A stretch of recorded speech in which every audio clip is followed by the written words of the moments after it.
स्वागत है आपका एबीपी लाइव में। इस वक्त मौजूद है हम अलीगढ़ में। अलीगढ़ मुस्लिम विश्वविद्यालय हमेशा अपनी शिक्षा को लेकर चर्चाओं में रहता है। अलीगढ़ मुस्लिम विश्वविद्यालय की एक छात्रा के द्वारा इम्तिहान में एक नया परचम लहराने का काम किया है, जिसको लेकर अलीगढ़ मुस्लिम विश्वविद्यालय में जश्न का माहौल है। आज हम उस परिवार के साथ हैं, उस छात्रा के साथ हैं। उसी छात्रा से जानेंगे कौन सी वो परीक्षा थी जिसमें उस छात्रा के द्वारा नया कीर्तिमान स्थापित किया है और कौन सी उनकी रैंक आई है और कितने परसेंटाइज जो नंबर आए हैं। क्या नाम है आपका? हेलो एवरीवन, मेरा नाम तमकीन फातिमा है और मैंने अभी यूजीसी नेट में मेरी ऑल इंडिया रैंक 2 आई है। तो यूजीसी नेट एग्ज़ाम जो है बेसिकली वो हमारा पीएचडी के लिए एक तरह से अब उन्होंने 3 कैटेगरीज कर दी हैं। पीएचडी के लिए एंट्रेंस टेस्ट भी है और उसके थ्रू आपको जेआरएफ स्कॉलरशिप भी मिलेगी पीएचडी में थ्रू आउट, और आप असिस्टेंट प्रोफेसरशिप के लिए भी एलिजिबल हो जाएंगे। जैसे कि बाकी जो स्टूडेंट्स होते हैं वो पीएचडी के बाद एलिजिबल होते हैं, लेकिन जो जेआरएफ क्वालिफाइड होते हैं वो डायरेक्ट अपने मास्टर्स के बाद असिस्टेंटशिप के लिए एलिजिबल हो जाते हैं। तो उस टेस्ट में मेरी ऑल इंडिया रैंक 2 आई है कंप्यूटर साइंस फील्ड में। ये बताइए तमकीन जी, जिस तरह से आपने कहीं ना कहीं इसमें स्थान पाया है, तो सबसे पहले में जो प्राथमिक शिक्षा है वो आपने कहाँ से शुरू की थी? जो शुरुआती दौर है पढ़ाई का वो कहाँ से शुरू किया था और अब जो है फिलहाल मौजूदा स्थिति में आप कहाँ पर हैं? जी, तो मेरी जो प्राइमरी एजुकेशन है वो मैंने our lady of Fatima higher secondary school Aligarh से की थी अंटिल 10th, और 10th के बाद मैंने अपना एएमयू में एडमिशन लिया था 11th में। 11th एंट्रेंस टेस्ट में मेरी रैंक जो है वो 3rd रैंक थी, और फिर मैंने +2 यहाँ पे पीसीबीएम से किया था। मतलब मेरे पास बायोलॉजी भी था और मैथमेटिक्स भी था, और मैंने दोनों ही टेस्ट में अपीयर हुई थी, मैं मेडिकल में भी और इंजीनियरिंग के टेस्ट में भी। तो 12th के बाद मैं नीट में दिया। मैंने नीट में भी मेरी अल्हम्दुलिल्लाह 582 मार्क्स थे 2019 में, और उसके अलावा मेरा गवर्नमेंट कॉलेजेस में यूपी के सारे एडमिशन हो रहा था केजेएमयू को छोड़ के, और एएमयू में नहीं हुआ था। लेकिन मेरा पर्सनल इंटरेस्ट जो है वो इंजीनियरिंग में ज़्यादा था। उसकी वजह एक ये भी रही है कि मेरे दोनों पेरेंट्स हैं वो दोनों ही इंजीनियरिंग फील्ड के थे, और मेरे बड़े भाई जो है वो भी उन्होंने भी बीटेक में ज्वाइन किया, मतलब वो भी बीटेक कर रहे थे उस दौरान 2016 में उन्होंने ज्वाइन किया था। तो हमेशा से ही मेरा इंटरेस्ट मैथमेटिक्स में ज़्यादा रहा है, लेकिन मेरे पेरेंट्स चाहते थे कि एक कोई एमबीबीएस भी करना चाहिए घर से।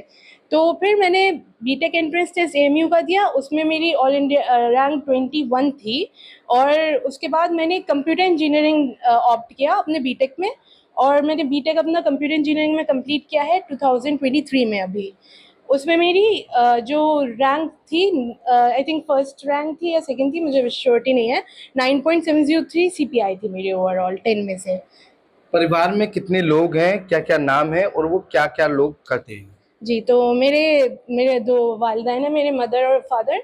जो मेरे फादर जो हैं वो रिटायर्ड एग्जीक्यूटिव इंजीनियर हैं दिल्ली जल बोर्ड से, 2020 में रिटायर हुए हैं। उन्होंने सिविल किया, एमटेक सिविल में अपना किया है, और मेरी मदर जो है वो हाउसवाइफ है, लेकिन उन्होंने एमटेक किया है इलेक्ट्रिकल से 94 में। उसके बाद से उन्होंने हमारी वजह से जॉब छोड़ दिया था। उन्होंने दिल्ली इलेक्ट्रिसिटी सप्लाई अंडरटेकिंग देसू में जॉब किया था इनिशियली, बट हमारी वजह से छोड़ दिया था। मेरे बड़े भाई हैं, वो अभी करेंटली पीएचडी कर रहे हैं आईटी कानपुर से, अब्दुल हन्नान फारूकी उनका नाम है। उन्होंने यहीं से बीटेक किया है और उसके बाद मास्टर्स और पीएचडी उन्होंने आईटी कानपुर से किया है। तो तमकीन कहाँ देखना चाहती हैं अपने आप को, क्योंकि तमाम जो परिवार है वो ग्रेजुएट है, कहीं ना कहीं परिवार भी अच्छा खासा नौकरी कर चुका है, तो कहीं ना कहीं अपने आप को अब कहाँ देखना चाहती हैं, क्योंकि एक अच्छी पोजीशन पर आप पहुंच चुकी हैं? जी, तो मैं चाहती हूँ कि अब मैं अपने पीएचडी पे फोकस करूँ, और उसके बाद मैं असिस्टेंटशिप एएमयू में ही करूँ, क्योंकि मैं चाहती हूँ कि मैं एएमयू को सर्व करूँ, और एक तरह से मैं एजुकेशन फील्ड को सर्व करना चाहती हूँ। मैं इस थोड़े से एजुकेशन सिस्टम हमारा जो है वो थोड़ा सा मुझे इतना सही नहीं लगता। मैं चाहती हूँ कि मैं उसे चेंज करूँ। इंस्टेड ऑफ हम एक उस पर फोकस करते हैं आजकल के बच्चे ज़्यादातर कि इस टेस्ट में इतने मार्क्स आ जाएं, हम क्वालिफाई कर जाएं, हम उनका मेन फोकस ये रहता है कि उन्हें कोई ना कोई टेस्ट क्वालिफाई करना है। मेरे हिसाब से जो लोगों को फोकस करना चाहिए वो कॉन्सेप्ट क्लैरिटी को, इस सिस्टम को मैं बदलना चाहती हूँ। अगर आपको सिस्टम को बदलना है तो आपको सिस्टम में घुसना पड़ेगा। तो इसलिए मैं चाहती हूँ कि मैं असिस्टेंट प्रोफेसरशिप यहीं एएमयू से करूँ, और वही अभी मेरा फिलहाल फोकस रहेगा। परसेंटेज कितनी आई है? और मेरा आखिरी सवाल ये है, जिस तरह से पढ़ाई वगैरह की, कितने टाइम आपने पढ़ाई में दिया? जी, तो मेरा इसमें 99.9933 परसेंटाइल स्कोर आया है और ऑल इंडिया रैंक 2 है।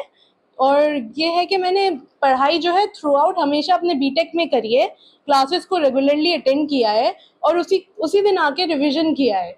मैंने टारगेटेड स्टडी नहीं की है, ना नेट के लिए ना गेट के लिए। मैंने जो है अपनी क्लासेस को ही थॉरोली अटेंड किया है, रिवीजन किया है उसका।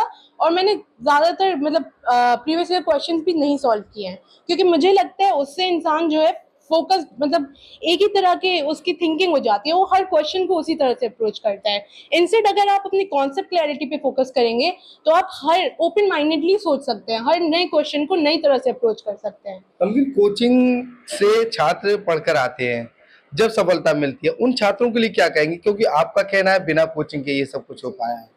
मैं कहना चाहूंगी कि आप कोचिंग देखिए, कोचिंग वाले भी क्या कर रहे हैं, वो पढ़ाई तो रहे हैं, वही आपको पढ़ाई क्लासेस में भी हो रही है। मैंने जहाँ तक जो नोटिस किया है, ज़्यादातर जो लोग कोचिंग से करते हैं वो क्लासेस को रेगुलरली अटेंड नहीं करते, क्योंकि उनका ख्याल होता है कि यहाँ पे इतनी अच्छी पढ़ाई नहीं होती है। किसी भी इंस्टीट्यूट के हो, मैं यहाँ की बात नहीं कर रही, किसी भी इंस्टीट्यूट के, उनके यही ख्याल होता है कि ये कोचिंग जो है इसकी बहुत रेप्यूटेड है, इसकी बहुत पहचान है। जैसे कि हमारे 12th में देखे कोटा का है, कोटा में मशहूर है कि जो जाएगा कोटा उसका एडमिशन हो जाएगा। ऐसा क्या खोल कर पिलाते हो? वो नहीं है ना। अब वो आपकी सेल्फ कैपेबिलिटी पे डिपेंड करता है। आप अपने आप पे भरोसा रखें, आप अपनी पढ़ाई फोकस करके रखें, आप क्लासेस रेगुलरली करें। हर हर टीचर जो पढ़ा रहा है उससे कुछ ना कुछ आपको नॉलेज ही मिलेगी। उस नॉलेज से आपको कुछ ना कुछ फायदा ही होगा, नुकसान कभी नहीं होने वाला। हो सकता है किसी से थोड़ा कम फायदा हो सकता है किसी से थोड़ा ज्यादा फायदा हो। अब अगर आपको लग रहा है आप रेगुलर क्लासेस कर रहे हैं, आपको लग रहा है कि शायद यहाँ पे मैं इतना सही से नहीं समझ पा रहा, तो आप फिर कोचिंग को ऑप्ट कर सकते हैं एज अ साइड वो, मतलब। लेकिन फोकस ये नहीं रखना है यहाँ पे। जैसे कि अब तो बहुत ज़्यादा डमी क्लासेस भी होने लगी हैं कि आपको डमी स्कूल, आप देखिए 12th के डमी स्कूलिंग होती है, वो आपको एक सर्टिफिकेट प्रोवाइड कर देंगे आपकी डिग्री का 12th का, और आप वहाँ इस कोचिंग में रहें। अचीवमेंट के पीछे किसका हाथ मानती है, क्योंकि एक बड़ा अचीवमेंट है, कहीं ना कहीं देश में दूसरा नाम आपके द्वारा बताया जा रहा है कि देश में दूसरा नंबर आया है, जी, तो क्या कहेंगी कौन है इसके पीछे? देखिए, सबसे ज़्यादा तो मैं अल्लाह का शुक्रिया अदा करूँगी। उसके अलावा मेरे पेरेंट्स दोनों, उन्होंने बचपन से ही मेरा बहुत साथ दिया है।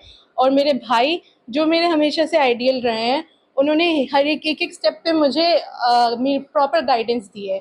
उसके अलावा मेरे सारे टीचर्स, जो मैं अपने स्कूल के टीचर्स भी, जिन्होंने जो OLF के टीचर्स थे, जो +2 के टीचर्स थे, और उसके अलावा जो बीटेक के मेरे सारे टीचर्स हैं, उन सब का क्रेडिट जाता है। कहीं ना कहीं उन सब का मेरे इस अचीवमेंट में बहुत बड़ा हाथ है। अलीगढ़ मुस्लिम विश्वविद्यालय का बड़ा नाम है, आपके द्वारा भी जो अचीवमेंट हासिल किया है, कहीं ना कहीं उससे भी एक नए चार चांद लगेंगे अचीवमेंट में। जी। तो अलीगढ़ के लिए क्या कहेंगे, AMU के लिए? AMU के लिए मैं ये कहना चाहूँगी कि यहाँ पे बहुत टैलेंट छुपा है, उसे खोजने की ज़रूरत है। और हमें, अगर आप अपने आप पे यकीन करें तो AMU जो है बहुत आगे जाएगा। यहाँ के टीचर्स बहुत अच्छा पढ़ाते हैं। आप अगर उस पर फोकस रखें, आप अगर यकीन रखें, तो इंशाअल्लाह ताला AMU एक दिन ऊंचाइयों पे पहुंचेगा। जी बिल्कुल, तमकीन के फादर हैं, उनसे बातचीत करेंगे और उनसे जानेंगे तमकीन की जो कहीं ना कहीं जो तमकीन का अचीवमेंट है उसको लेकर किस तरह की खुशी है और क्या कहना चाहेंगे। जिस तरह से तमकीन ने एक बड़ा ओहदा हासिल किया है उसके लिए क्या कहेंगे। नाम क्या हुआ आपका? मेरा नाम सनाउल फारूकी है। मेरी बेटी ने रैंक 2 हासिल की, जिससे बहुत खुशी है हमें। उसने उसने अपनी मेहनत बहुत की है, पढ़ाई पे बहुत ध्यान दिया है, रेगुलर क्लासेस किए हैं, कभी मिस नहीं, 100% क्लास अटेंड करती है और फिर आगे रिवाइज कर लेती है, तो उसका पूरा जहन नशीन हुआ था उससे। और यही मैं कहूँगा हर बच्चे के किस लिए। तरीके से गाइड किया था बच्चों को, जो बच्चे जो है अब बताया जा रहा है कहीं ना कहीं बच्चों को यही देखिए, मैंने कहा तो ये जो आजकल सोशल नेटवर्किंग है, इससे दूर रहो बिल्कुल। हाँ, बच्चे व्हाट्सअप है, ये सब चीज़, हर चीज़ से दूर, और अपनी पढ़ाई पे फोकस रखो हमेशा। लड़कियों को लेकर कहा जाता है कि लड़की घर ही रहे तो ज्यादा बेहतर है, लेकिन पढ़ाई में तमकीन का एक अच्छा रोल है। नहीं, घर में नहीं, बाहर जाए अपने उसमें। जी, हाँ, मतलब ये बच्चों को बाहर भेजने कोई हर्ज नहीं है, पर लड़कियों को पढ़ाना ज़रूरी है। और जो है आजकल सोशल मीडिया है, ये बहुत ही बर्बाद कर रहा है बच्चों को, इससे दूर रहें ज़्यादा अच्छा है।